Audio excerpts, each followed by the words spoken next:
Park Jae was checking his medical supplies when his sister walked into his small clinic. Yuna had that look on her face.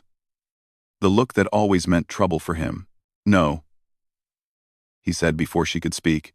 "You don't even know what I'm going to say. You want me to do something I won't like?" "The answer is no." Yuna sat on the edge of his desk and picked up a small bottle of medicine. She turned it in her hands like it was interesting. It was not interesting.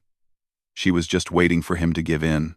"The government needs a medical officer for the diplomatic mission," she said. "Someone who can also translate. You speak 4 languages. Earth languages, not alien languages. They have translation devices. They need someone who understands how language works, how to read meaning beyond words." She put down the bottle. "They need you, Jay." He stopped organizing his supplies. The diplomatic mission. Everyone on Earth knew about it. 3 months ago, humanity received its first message from an alien empire. The Kathrani had ruled over dozens of species across the galaxy for thousands of years. They were inviting humans to their throne world. Some people called it a great honor. Others called it a warning. The Kathrani had conquered many species before. Perhaps they were simply looking at their next target. "I'm a clinic doctor," Jay said. "I treat colds and broken bones. I'm not qualified for something like this. Commander Tay asked for you specifically. He read your file. He thinks you're exactly what they need." Yuna leaned forward. "Jay, this could decide the future of our entire species, and you're worried about being qualified?" Jay looked at his sister. She was 5 years younger than him, but she had always been the brave one. She had joined the space program at 22. She had been to Mars twice. Now, she was a communications officer on the most important mission in human history, and she wanted him to come along. "I'll think about it," he said. 3 weeks later, Jay stood in the loading bay of the Horizon, a diplomatic vessel designed to carry humanity's first ambassadors to the stars. His bag felt heavy on his shoulder. His heart felt heavier in his chest. Commander Tay was a tall man with gray hair and calm eyes. He shook Jay's hand firmly. "Thank you for joining us, Dr. Park. Your skills will be valuable." "I hope so, sir. Hope has nothing to do with it. I chose you because you're good at reading people. You notice things others miss. That's rare." Tay looked out at the rest of the crew boarding the ship. "We're walking into the home of an empire that sees us as insects. We need every advantage we can get." The journey took 4 months. Jay spent most of it in the medical bay, preparing for ailments he might never treat, or in the observation deck, watching the stars slide past. Un, the ship's xenobiologist, often joined him there. "Are you scared?" she asked one night. "Yes." "Good. Me too." She smiled. "At least we're not stupid." When the horizon finally dropped out of faster-than-light travel, everyone gathered at the observation windows. The Kathrani throne world hung in space like a dark jewel. It was twice the size of Earth, covered in sprawling cities that glowed with purple and gold light. Hundreds of ships moved around it like insects around a hive. "Beautiful," Yuna whispered. Jay said nothing. He was thinking about all the species the Kathrani had conquered. He wondered if they had thought the throne world was beautiful too, right before they lost everything. The landing was smooth. The reception was not. Kathrani soldiers met them at the landing platform. They were tall, nearly 7 feet, with scales that shifted color in the light. Their eyes were large and cold. They looked at the humans the way a person might look at a strange bug that had crawled into their house. "Follow," one of them said. The translation device made the words sound flat and mechanical. "The Queen will see you." They walked through corridors of black stone and golden metal. Other aliens watched them pass. Some were Kathrani, others were different species, servants and slaves of the Empire. All of them stared at the small group of humans with curiosity or contempt. Jay heard whispers through his translation device. "So small. Such soft skin. How do they survive? I heard they live less than 100 years. Like mayflies. Why does the Queen waste her time on them?" He kept his face calm. He had learned long ago that showing anger only gave power to those who wanted to hurt you. But inside, something cold settled in his stomach. The throne room was massive. Pillars of dark crystal rose toward a ceiling lost in shadow. Thousands of Kethrani nobles filled the space, their scales glittering like a sea of jewels. At the far end, on a throne carved from a single enormous gemstone, sat Queen Velith. She was the most beautiful and terrifying thing Jay had ever seen. Her scales were deep purple, almost black, with veins of silver running through them. Her eyes were ancient, holding the weight of 300 years of rule. She looked at the humans approaching her throne, and her expression showed nothing but cold disinterest. Commander Tay stopped at the appropriate distance and bowed. The rest of the delegation followed. "Your Majesty," Tay said, his voice steady. "On behalf of Earth and all humanity, we thank you for your invitation. We come in peace, hoping to establish friendship between our peoples." The Queen did not respond for a long moment. When she spoke, her voice was low and smooth, like silk hiding a blade. "Humanity, a young species, barely crawling among the stars while we have ruled for 10,000 years. She tilted her head slightly. "Why should the Kethrani Empire concern itself with you?" Tay did not flinch. "Because every great empire was young once, Your Majesty. And because friendship with humanity may bring benefits neither of us can yet imagine." A soft murmur ran through the court. Some nobles laughed. Others whispered behind their hands. The Queen raised one clawed hand, and silence fell instantly. "We shall see." She gestured to a servant. "Place them in the outer quarters. They may amuse us for a time." That was it. No formal welcome. No discussion of treaties or trade. They were dismissed like performers who had finished their act. As they were led away, Jay looked back once. The Queen had already turned her attention elsewhere, speaking with a noble who had approached her throne. They were nothing to her, less than nothing. Una walked beside him, her jaw tight. "Well, that went terribly." "It went exactly as expected," Jay said quietly. "They don't respect us. They don't fear us. To them, we're just entertainment." "Then what do we do?" Jay watched the Kethrani servants bow as nobles passed. He saw the fear in their eyes, the weight of centuries of conquest pressing down on them. "We wait," he said, "and we show them what humans really are." He did not know then how soon that chance would come, or what it would cost him to take it. The first death happened on their third day, on the throne world. Jay heard about it from a servant who brought food to their quarters. A worker from one of the lower species had collapsed in the industrial district. High fever. Difficulty breathing. Dead within hours. "Probably just a weak constitution," the servant said, though his voice was not certain. "It happens sometimes."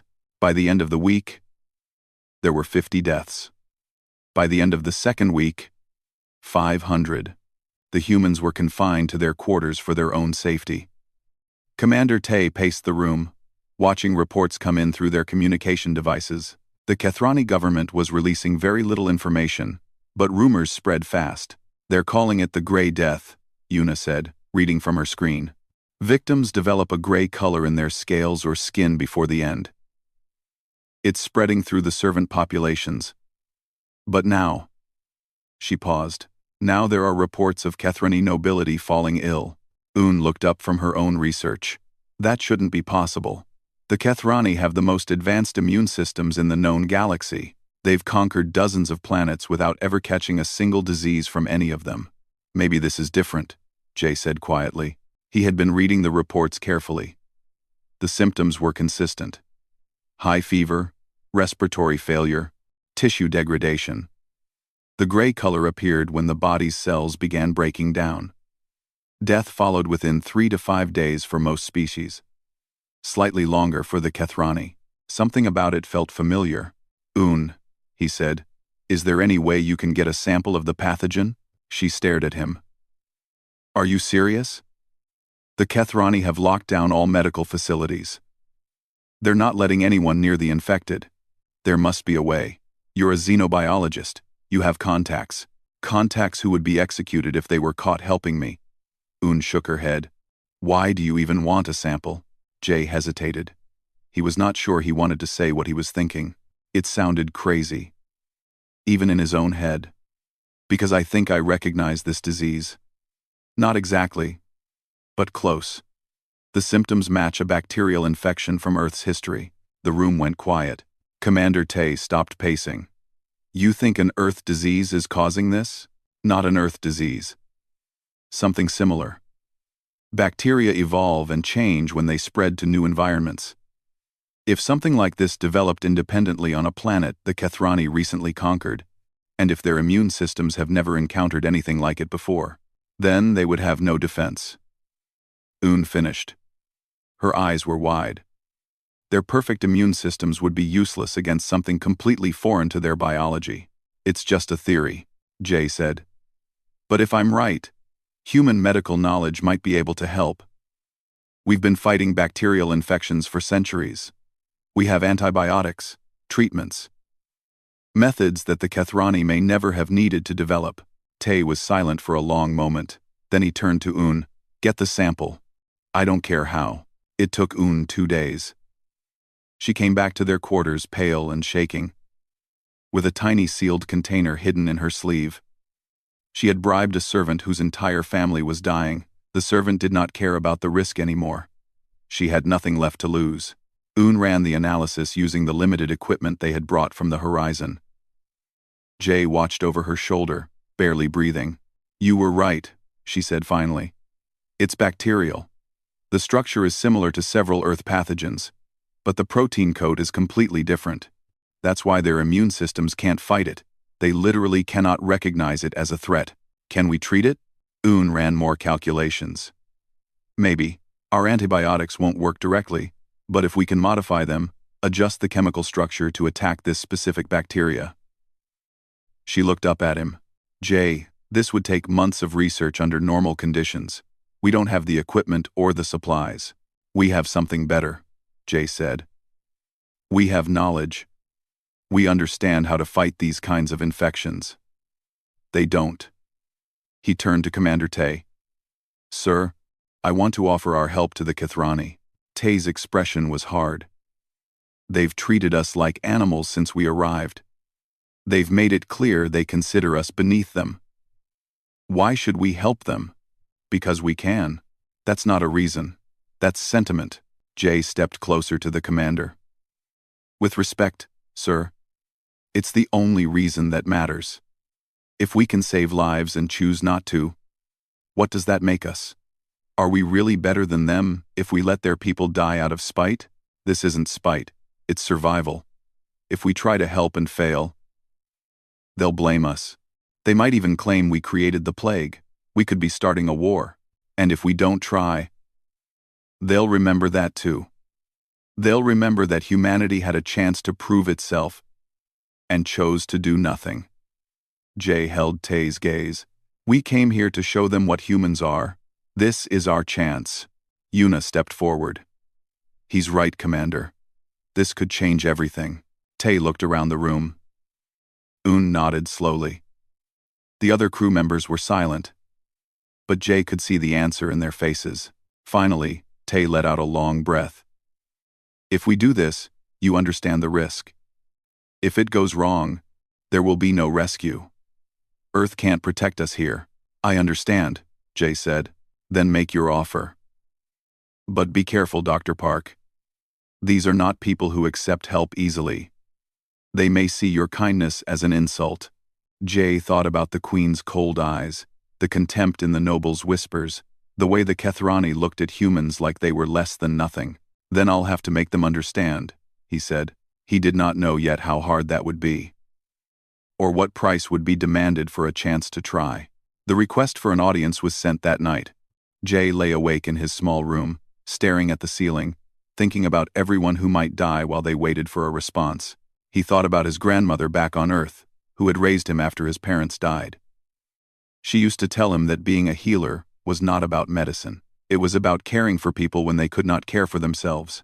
It was about seeing the person, not the illness. Could he see the Kethrani as people? Could he care for creatures who saw him as an insect? He remembered the servant who had given Un the sample. Her entire family was dying. In that moment, she had not been an alien. She had been a mother, a daughter, a sister. She had been someone in pain, desperate for hope. The Kathrani were not so different after all. Jay closed his eyes and waited for morning. Whatever happened next, he would face it the way his grandmother had taught him, with compassion, with courage, with an open heart. The response came at dawn. The humans were summoned to the throne room immediately. Jay dressed carefully and followed Commander Tay through the dark corridors of the palace. The walls seemed colder now, the shadows deeper. Fear hung in the air like smoke. The plague was spreading. The mighty Kathrani Empire was afraid, and a small human doctor was about to offer them something they did not know how to accept: help. The throne room was different now. The last time Jay had stood here, it had been filled with pride and contempt. Now he could feel the fear beneath the surface. The nobles still wore their fine robes and jewelry, but their scales had lost some of their shine. Their eyes moved too quickly, watching every shadow as if death might step out of it at any moment. Queen Velith sat on her throne, unchanged and unreadable. Whatever fear she felt was buried so deep that nothing showed on the surface. Commander Tay stepped forward and bowed.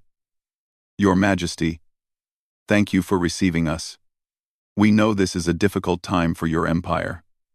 "The Kathrani Empire has faced difficulties before," the Queen said. Her voice was calm. But Jay noticed that her claws gripped the arms of her throne a little too tightly. "We have always survived.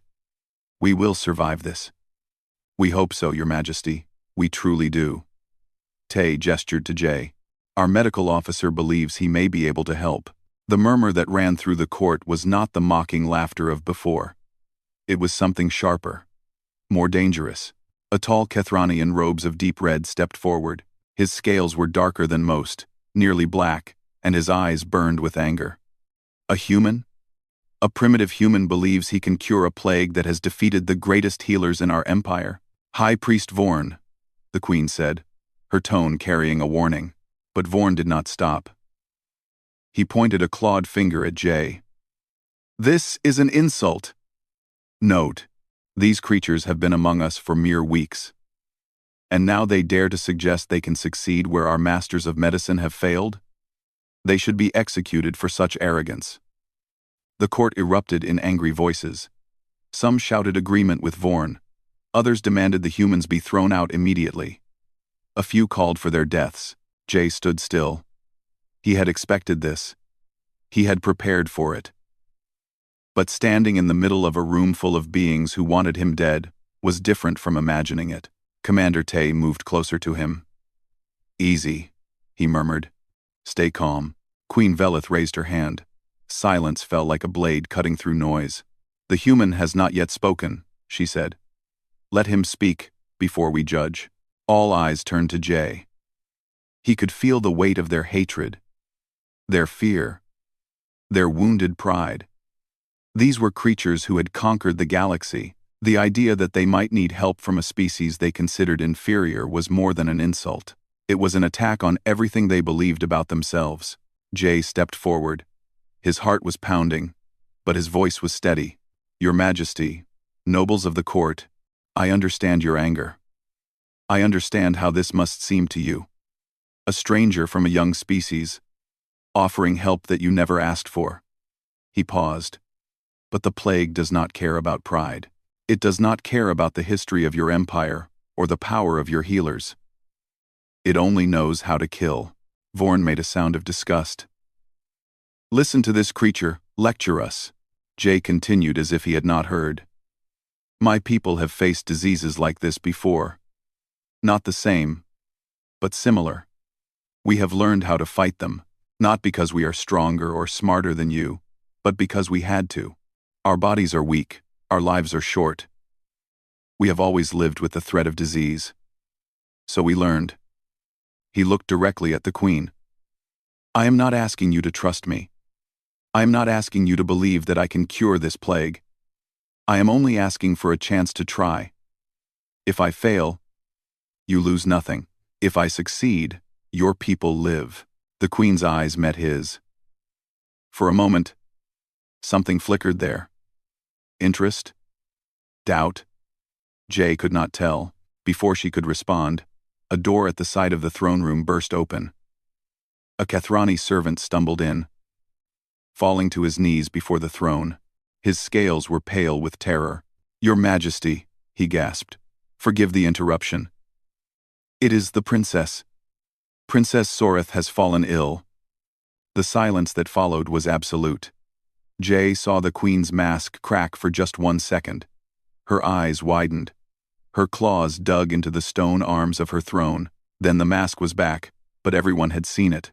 The princess, the queen's only daughter, her only heir. Vorn's voice was quieter now, uncertain.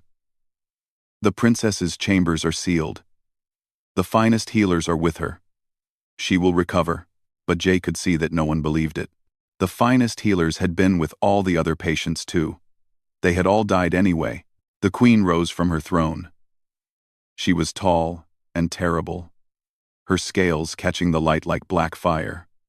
She descended the steps slowly, her eyes never leaving Jay's face. "You believe you can save her?" she asked.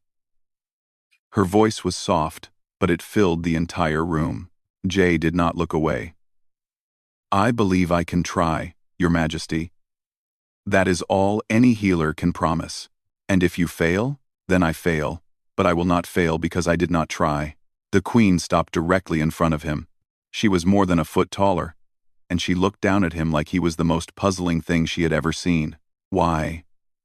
she asked. "Why would you risk your life to save my daughter?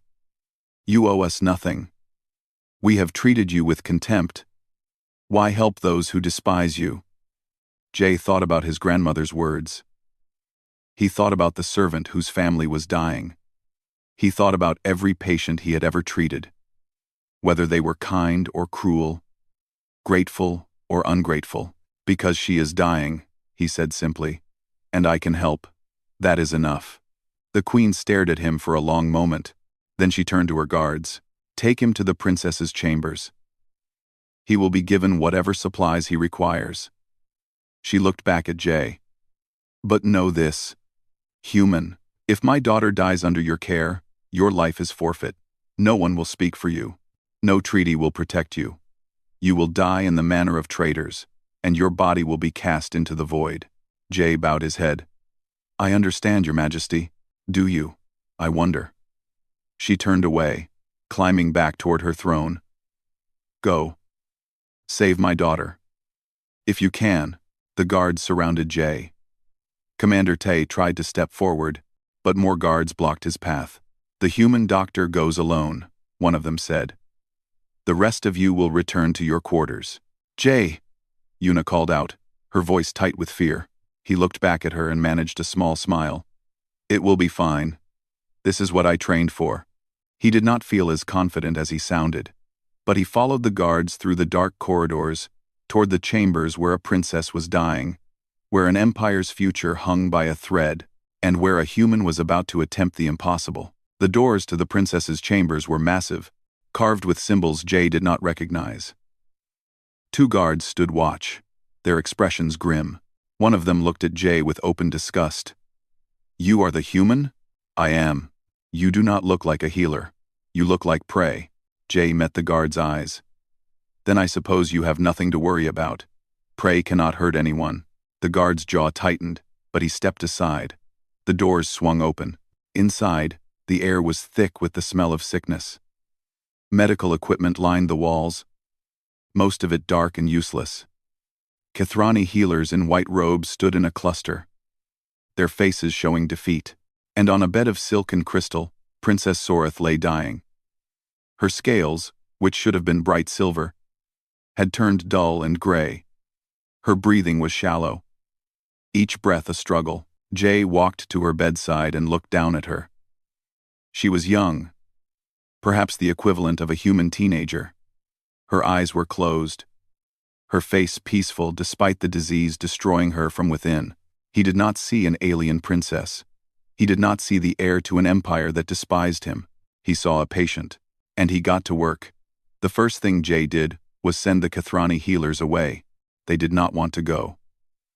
They protested, argued, insisted that a primitive human could not possibly understand Kathrani physiology, but Jay simply stood by the princess's bed and waited until they realized he was not going to change his mind.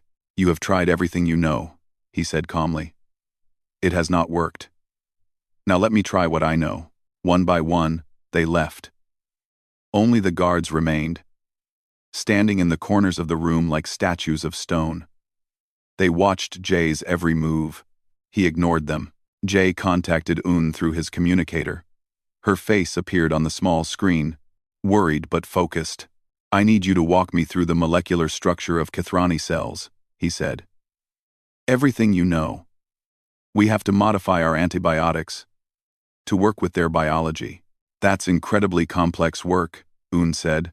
"Even with our best equipment on Earth, it would take weeks. We don't have weeks. We might not even have days." Jay looked at the princess. Her breathing had grown worse in just the few minutes since he arrived. "Work with me, Un. Tell me what I need to know." They worked through the night. Un provided data and analysis. Jay synthesized compounds from the medical supplies he had brought from the horizon, mixing them with Kathrani medications that had failed on their own but might work as carriers for human antibiotics. He tested each mixture on samples of infected tissue. Most failed. Some made things worse. But slowly, painfully, he began to see progress. Certain combinations slowed the bacterial growth. Others seemed to damage the cell walls of the pathogen. By morning, he had something that might work. It was not a cure. It was barely even a treatment. But it was a chance.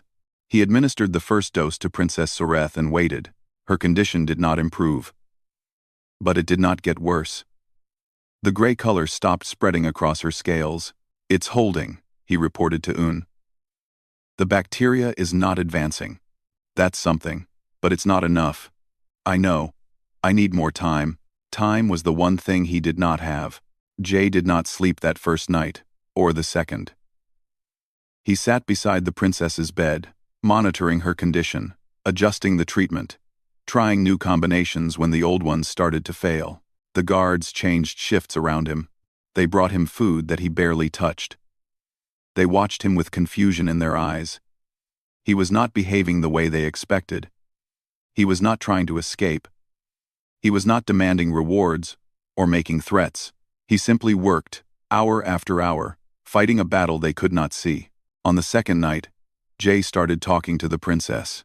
It began as a way to stay awake. He was exhausted, his eyes burning, his hands shaking from too much stimulant and too little rest. He needed something to keep his mind focused. "You know," he said, looking at her unconscious face, "I never wanted to come here. My sister made me. She said it was important, that humanity needed me." He laughed softly. "I think she just didn't want to be alone." The princess did not respond. Of course she did not. But Jay kept talking anyway. He told her about Earth, about the blue oceans and green forests, the mountains that touched the clouds and the deserts that stretched forever. He told her about his grandmother's cooking, the way she would make spicy stew on cold winter nights and pretend to be angry when he asked for seconds. "She raised me after my parents died," he said. "A shuttle accident when I was 7. I don't remember much about them, just feelings. My mother's hands were always warm. My father laughed a lot." He paused, adjusting the IV line that fed medicine into the princess's arm. "My grandmother taught me to be a healer. She said that helping others was the most important thing a person could do. Not because of rewards or recognition, but because every life has value." He looked at the princess's gray scales, the shallow rise and fall of her chest. "Even yours," he said quietly. "Even if your people hate mine, even if this whole empire falls apart, you're still someone's daughter. You're still a person who deserves a chance to live." On the third night, the fever broke. Jay almost missed it. He was dozing in his chair, fighting a losing battle against exhaustion, when a change in the princess's breathing woke him. He checked her vital signs and felt his heart stop. Her temperature was dropping. Her cell degradation had reversed. The gray color was fading from her scales, replaced by a healthy silver glow. "Iyun," he said into his communicator, his voice cracking. "Iyun, it's working. The treatment is working." Un's response was a shout of joy that woke up half the crew on the horizon. Princess Sorith opened her eyes an hour later. They were bright, gold, clear, and aware. She looked around the room, confused, then focused on the strange creature slumped in a chair beside her bed. Jay was asleep. He had finally lost the battle against exhaustion, collapsing moments after confirming that she was stable. In his hand, he still held the cloth he had been using to cool her forehead. The princess stared at him for a long time. She had never seen a human up close before. He was so small, so soft, so fragile-looking. His skin had no scales, no natural protection. His eyes were closed, and his breathing was deep and even, like a child sleeping after a long day. This creature had saved her life. She did not understand why. A guard approached her bed and knelt. "Your Highness, you are awake. The entire empire has been praying for your recovery. This human," the princess said. Her voice was weak, but clear. "Who is he?" "Well, however, a primitive, Your Highness, a medic from the human delegation. He has been treating you for 3 days without rest." "Without rest?" She looked at Jay again. 3 days. No sleep. For a stranger. For an enemy. "Summon my mother," she said. "Your Highness, tell her I am awake. Tell her the human saved me." The princess reached out and gently touched Jay's hand, the one holding the cloth. His skin was warm, soft, alive. "Tell her I wish to understand why." The guard bowed and hurried away. Princess Sorith settled back against her pillows, watching the sleeping human. The court called his species primitive. The nobles called them insects, barely worth notice. But this insect had fought death itself for her sake. He had given everything he had, asked for nothing in return. Perhaps, she thought, the Kethrani did not know everything after all. When Jay woke, he found the princess watching him. He sat up quickly, embarrassed, checking her vital signs out of habit. "You are well," he said, relief flooding his voice. "How do you feel?" "Confused," she admitted. "My guards tell me you saved my life. I treated your illness. Your body did the rest. They also tell me you did not sleep for 3 days. That you talked to me, told me stories of your world, stayed by my side when you could have rested."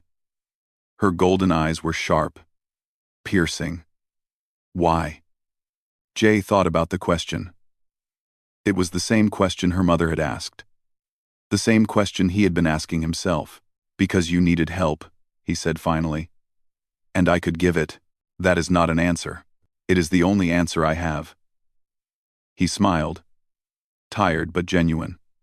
"On my world, we have a saying. A life saved is a life shared. When you save someone, you become connected to them. Their joy becomes your joy. Their survival becomes your victory." He shrugged. "I don't know if that makes sense to you, but it's how I see things." The princess was quiet for a long moment. Then, slowly, she smiled. It was a small smile, uncertain, as if she had not used those muscles in a long time. "Perhaps," she said, "there is more to your species than we believed. Perhaps there is more to all of us." They sat in comfortable silence as the golden light of the throne world sun began to fill the room. Outside, an empire was still dying. A plague was still spreading, but in that moment, one princess was alive. One human was at peace, and somewhere, something had changed. The news of Princess Sorith's recovery spread through the throne world like fire through dry grass. By morning, everyone knew. The human had done the impossible. The human had saved the queen's daughter when all the empire's healers had failed. The reaction was not what Jay expected. Some Kethrani celebrated, praising the wisdom of Queen Velith for allowing the human to try. Others were furious, insisting it was luck, a trick, or that the humans themselves had created the plague to make themselves look like heroes. High Priest Vorn's faction grew louder, demanding that the humans be imprisoned until the truth could be discovered. But the queen had made her decision. "You will teach our healers your methods," she commanded Jay. "Every technique, every compound. Every piece of knowledge you use to save my daughter. You will hold nothing back. Jay bowed. As your majesty commands.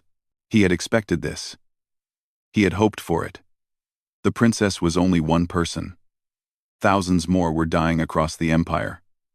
The only way to save them was to spread the knowledge as fast as possible. The royal medical facility was vast, a complex of gleaming buildings filled with equipment Jay could barely understand.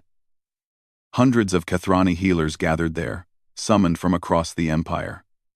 They looked at Jay with mixed expressions. Some showed curiosity, others showed resentment, a few showed something like hope. Un and Yuna joined him.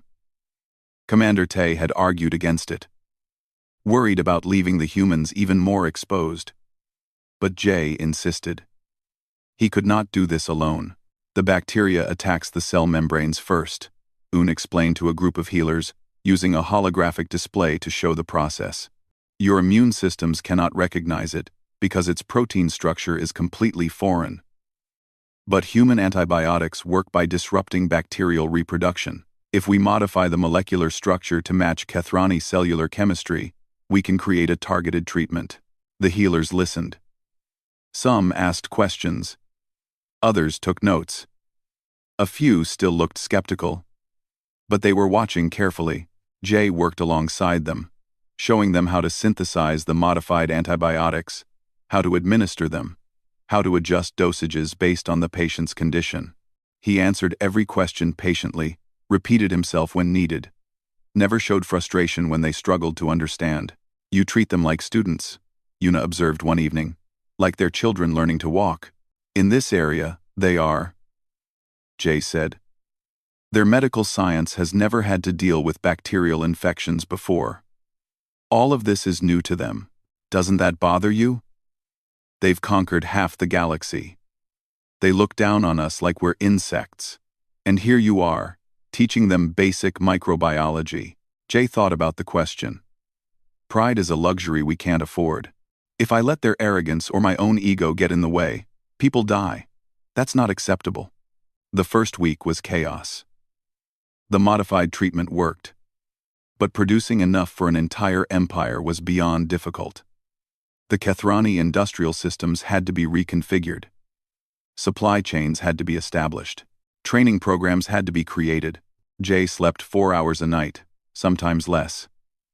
He ate when Yuna put food in front of him, and refused to leave until he finished it. He pushed himself until his body screamed for rest, then pushed a little more. The death toll began to slow. In the second week, new cases dropped by half. Patients who had been given days to live started to recover. The gray color faded from their scales, replaced by healthy hues. Families who had been preparing for funerals instead welcomed their loved ones home. The empire began to change. Jay noticed it in small ways at first. Guards who had looked at him with contempt now nodded respectfully when he passed. Servants who had whispered insults now whispered thanks. A noble whose wife had been cured sent a gift to his quarters, a small crystal that glowed with soft light. It is a memory stone, the accompanying note read. It holds my gratitude forever. Commander Tay brought him the latest reports. The plague is under control. The mortality rate has dropped to almost nothing.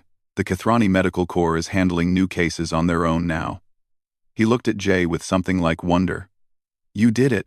You actually saved them. Jay was too tired to feel proud. We did it. All of us. Don't be modest. This was you. Your knowledge. Your determination. Your... Tay paused, searching for the word. Your compassion.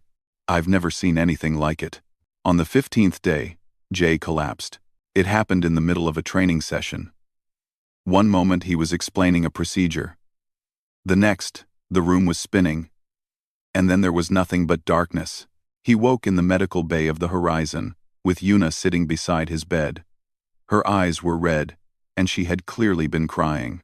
You idiot, she said when she saw he was awake. 2 weeks of barely eating, barely sleeping. You almost killed yourself. Did the training session finish? That's your first question? Yes, Un took over. The healers understand the procedures now. They don't need us anymore. She grabbed his hand. Jay, you have to stop doing this. You're not invincible. You're not a machine. You're human. That's exactly why I had to do it, he said softly. Because I'm human. Yuna shook her head, but she did not argue. She understood. Even if she did not like it, Jay slept for 2 days. When he finally woke again, he felt like a different person. The exhaustion had lifted. His body still ached. But it was the ache of recovery, not collapse. Un came to see him with news.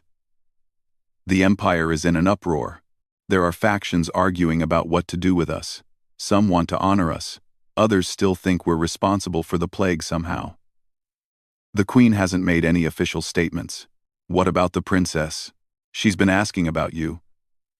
Apparently she's been driving her attendants crazy, demanding to know if you're recovering. Un smiled. I think you made an impression. Jay stared at the ceiling of the medical bay. He had done what he came to do. The plague was beaten. The Kathrani were saved. Now what? What happens next? He asked. I don't know. Tay says we should probably leave before the political situation gets worse. Cut our losses.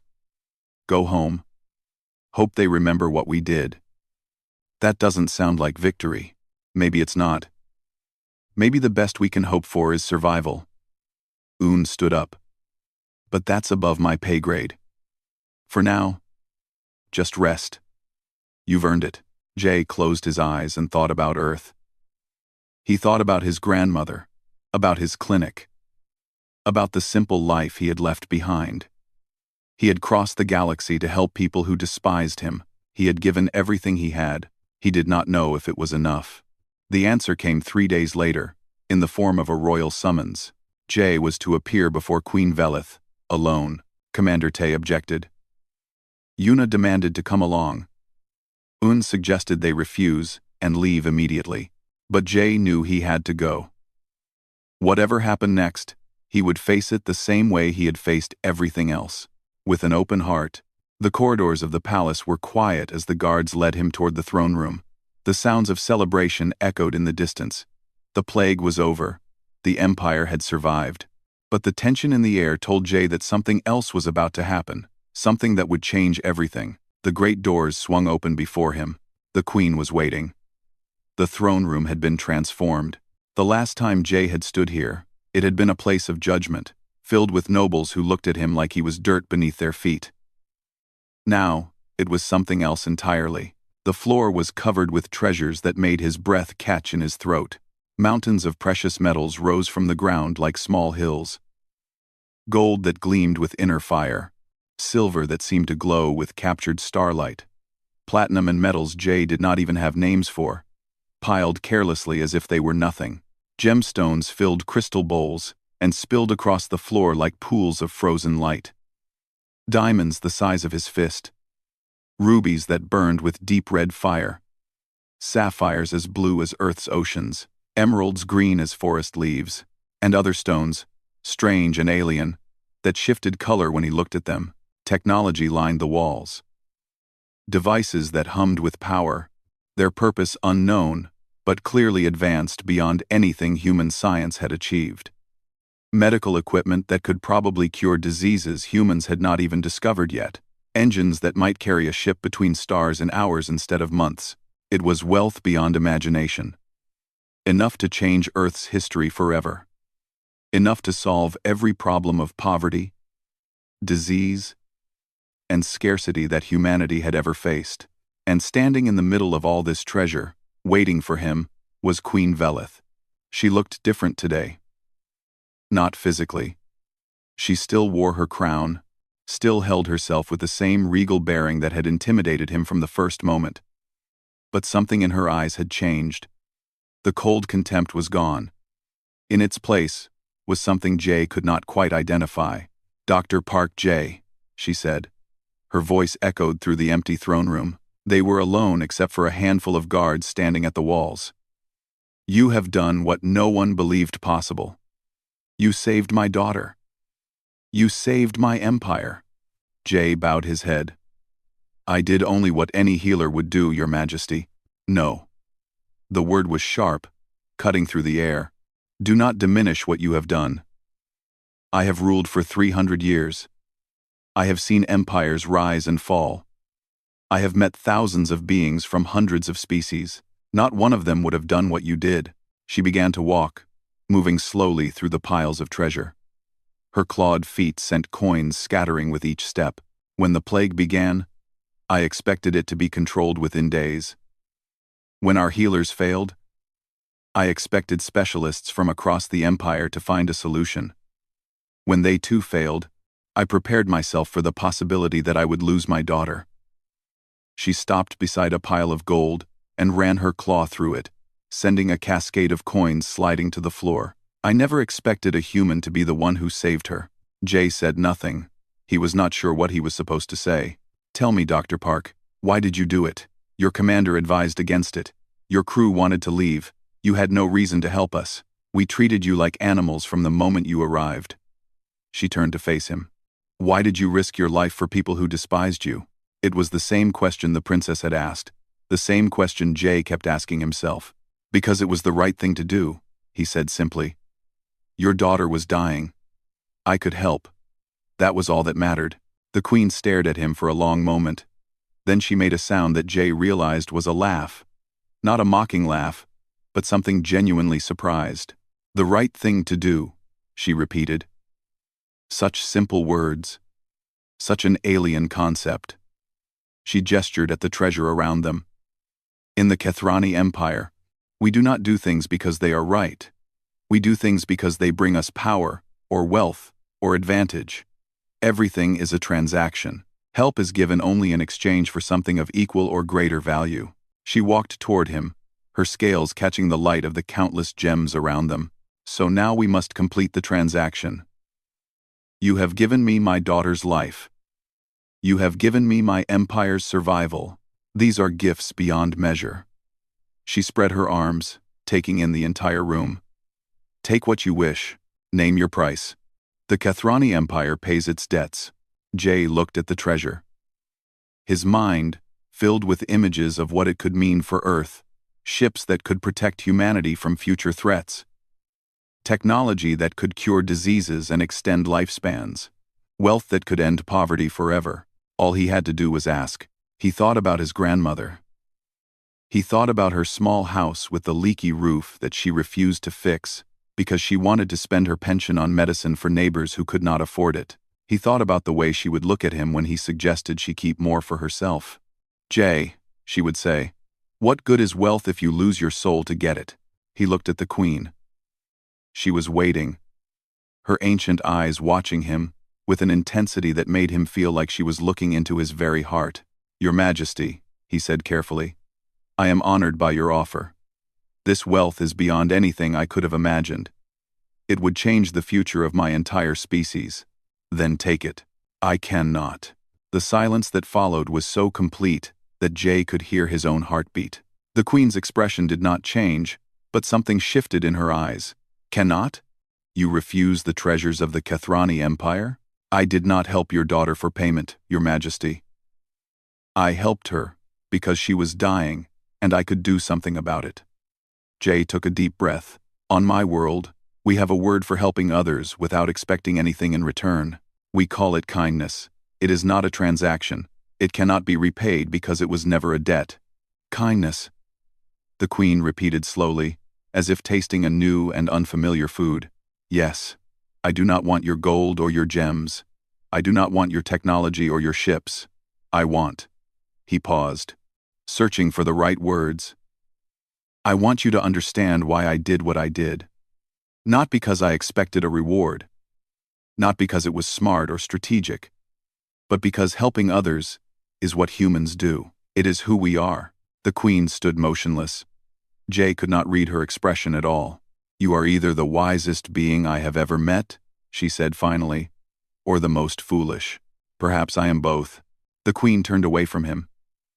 She walked slowly through the piles of treasure, her claws trailing through coins and gems, knocking over towers of gold that crashed to the floor.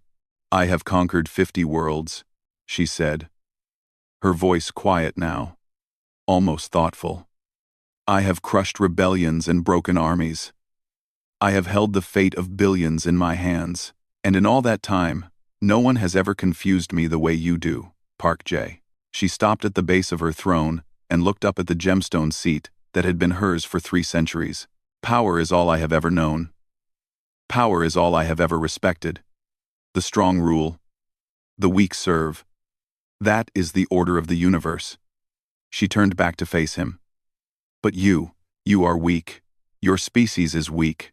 And yet here you stand, refusing the wealth of an empire, expecting nothing, asking for nothing. Because of kindness, she began to climb the steps to her throne, then stopped halfway and turned. I do not understand you, Park J.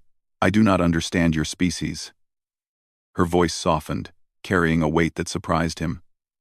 But I want to.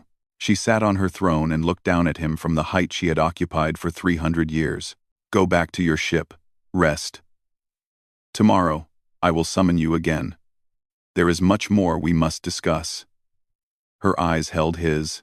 The Kethrani Empire does not forget its debts, even when those debts cannot be paid with gold. Jay bowed and turned to leave. At the door, he paused and looked back. The queen sat surrounded by treasure that could buy worlds. But she was not looking at it. She was looking at him, with an expression that held no contempt, no dismissal, no cold evaluation. She was looking at him as if he were the most valuable thing in the room. He walked out through the doors, leaving the treasure behind. He did not know what tomorrow would bring. But for the first time since arriving on this world, he felt like something had truly changed, not in the Empire. In the Queen herself. The throne room was filled again, but this time the atmosphere was different. Every noble of importance had been summoned. Representatives from conquered species stood in their assigned places, uncertain and afraid. The court buzzed with whispered speculation. No one knew why the Queen had called this assembly. No one knew what she was about to do. Jay stood with Commander Tay and the rest of the human delegation at the edge of the Great Hall. They had been told to attend but not where to stand or what to expect. Guards surrounded them, though whether for protection or imprisonment, it was impossible to say. I don't like this, Tay muttered. Something's happening. Something big. Yuna gripped Jay's arm. Whatever comes next, we face it together. He nodded but said nothing. His eyes were on the throne, where Queen Velith sat in perfect stillness. The treasures from yesterday had been removed. The floor was bare, black stone again. Cold and ancient, Princess Sorith stood beside her mother's throne. Her scales had regained their silver shine, and she moved with the easy grace of someone fully recovered. When her eyes found Jay across the room, she nodded slightly, a small acknowledgement that no one else noticed. A horn sounded, and silence fell across the assembly. Queen Velith rose from her throne. It was a simple movement, but somehow, it felt momentous. The nobles around Jay seemed to hold their breath. For 300 years, the Queen began, her voice carrying to every corner of the vast chamber. I have ruled the Kethrani Empire. I have expanded our borders to 50 worlds. I have brought countless species under our dominion. I have been called wise. I have been called ruthless. I have been called many things. She paused, her eyes sweeping across the assembled crowd. 2 weeks ago, I was prepared to call myself a failure. The plague that swept through our empire defied every cure.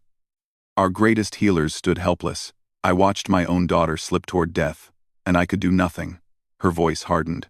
Nothing is a word the Kethrani do not accept. We have conquered everything we have faced. We have never been defeated. But this disease was beyond us. Murmurs rippled through the crowd. Some nobles looked uncomfortable. Others kept their faces carefully blank. And then, the Queen continued, a human stepped forward. She turned and looked directly at Jay. Every eye in the throne room followed her gaze. Jay felt the weight of thousands of stares pressing against him. A human. A creature from a species we had dismissed as primitive. A being whose entire lifespan is shorter than my afternoon nap. He came to my court and offered to help. She smiled, but there was no warmth in it. My advisors called it an insult. My priests called for his execution. Even I thought it was a joke. High Priest Vorn shifted uncomfortably in his place among the nobles. But I allowed him to try, not because I believed he could succeed, because I had nothing left to lose. The queen began to descend the steps of her throne. Each step echoed through the silent chamber. He worked for 3 days without sleep. He stayed by my daughter's side when my own healers had given up. He talked to her, cared for her, treated her as if her life was the most important thing in the universe. She reached the bottom of the steps and kept walking, moving through the crowd of nobles, who parted before her like water before a ship, and he saved her. Not with superior technology, not with ancient wisdom, with knowledge, compassion, and the simple refusal to let someone die if he could do anything to stop it. She was closer now. Jay could see the strange light in her eyes, the tension in her scales. Something was building. Something even the nobles around him did not understand. After he saved my daughter, he taught our healers how to save everyone else. He held nothing back. He shared every secret, every technique, every piece of knowledge that he had. Because of him, the plague is over. Because of him, millions of our citizens are alive today. The queen stopped in front of the massive piles of treasure that had been set out once again around the edges of the throne room. She gestured at them with one clawed hand. I offered him this. The wealth of the empire. Enough gold and gems and technology to transform his entire world. He could have taken all of it. His species could have become powerful beyond imagining. She turned to face the crowd. He refused. The murmurs that followed were louder now, confused and shocked.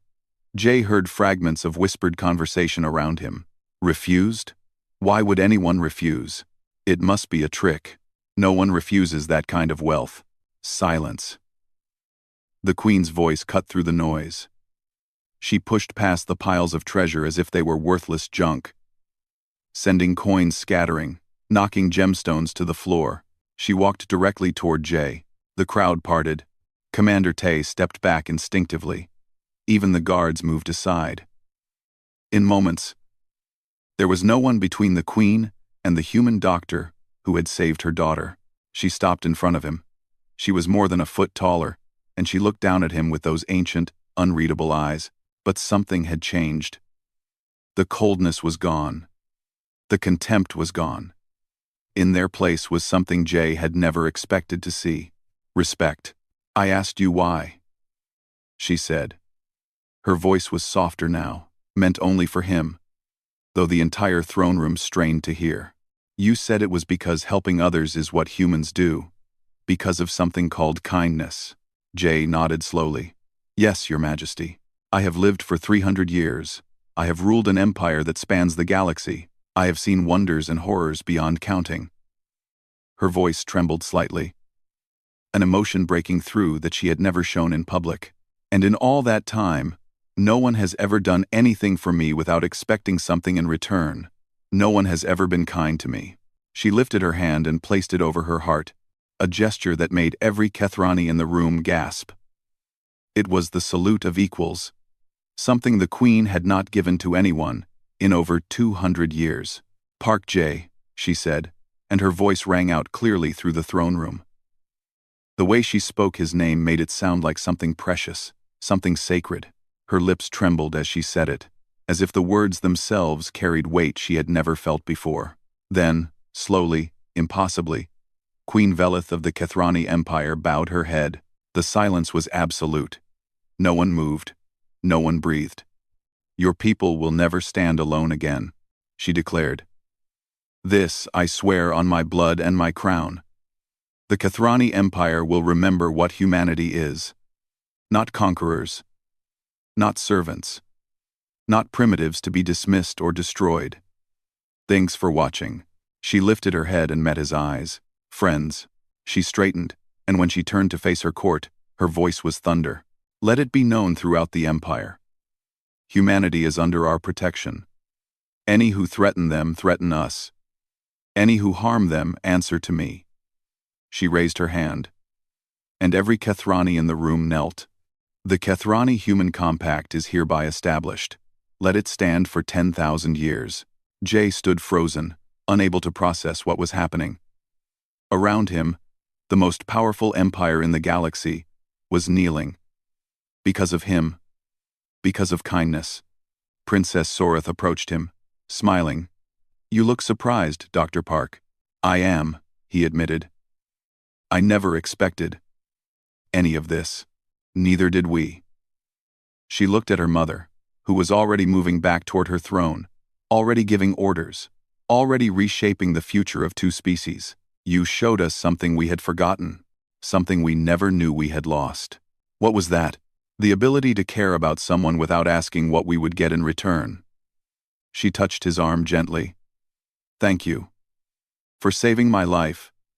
For changing my mother. For changing everything." Later, as the horizon prepared to depart the throne world, Jay stood at the observation window and watched the alien world grow smaller. Commander Tay stood beside him. "You could have had it all," Tay said quietly. "The wealth, the power, everything. Why did you refuse?" Jay thought about his grandmother. He thought about her leaky roof and her medicine-filled cabinets and her smile when she helped someone in need. "Because some things are more valuable than gold," he said. "And some debts can only be paid with kindness." He turned away from the window and walked toward the medical bay. There was work to do. There was always work to do. But somewhere behind him, across the vast distance of space, a queen sat on her throne and spoke a human name to herself, over and over, like a prayer. Park J, the man who had taught an empire how to be human,